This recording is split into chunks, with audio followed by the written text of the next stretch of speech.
Dnes si budeme pripravovať plnené kuracie prsia sušenými paradajkami a vlašskými orechmi.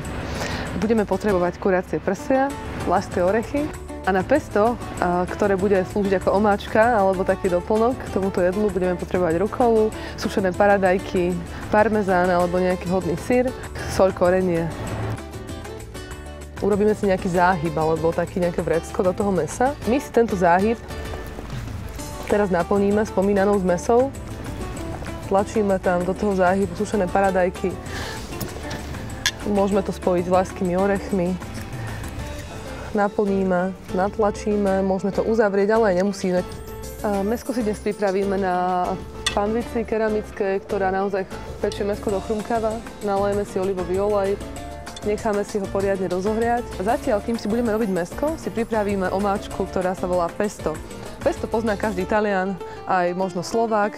A my si dnes pripravíme rukolové pesto so sušenými paradajkami, ktoré nám vlastne prepojí tie isté ingrediencie, ktoré sme použili do mäsa. Dáme do pesta, ktoré bude slúžiť ako omáčka k tomuto mäsku, ktoré potrebuje pomoc. Pretože je suchšie a to pesto nám naozaj pomôže troška ozvláštniť to mäso a dať mu istý krív a šťavu. Je tam niečo zelené. Potom potrebujeme nejaký druh orechov. Vystačíme si s vlašskými orechmi, ktoré nám naozaj dodajú takú veľmi dobrú zemitú chuť k tej rukole. Potrebujeme sušené paradajky.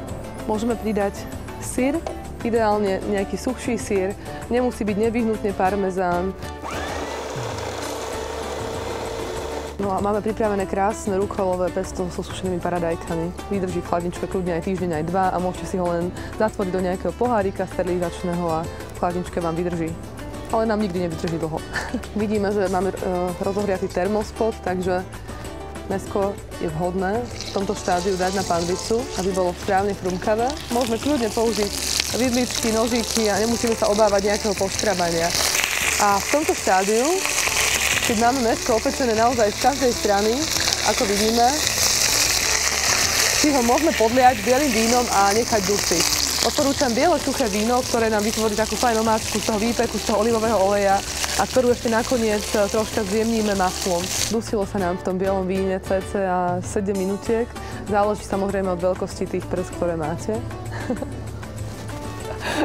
Záleží, aké máte prsia.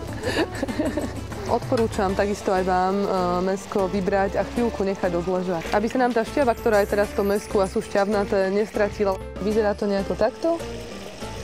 Je tam krásny profil. Výpek, ktorý máme pripravený, sme sa na tej panvici nevypíname. Sporák ide ďalej a my si ho v podstate zredukujeme. Redukovať znamená, že necháme odparovať a redukovať na malé množstvo. Vložíme troška masla na zahustenie. Že už mimo plamenia, mimo sporáka si rozšľaháme to maslo v tej omáčke, aby nám vznikol taký naozaj konzistentný krém.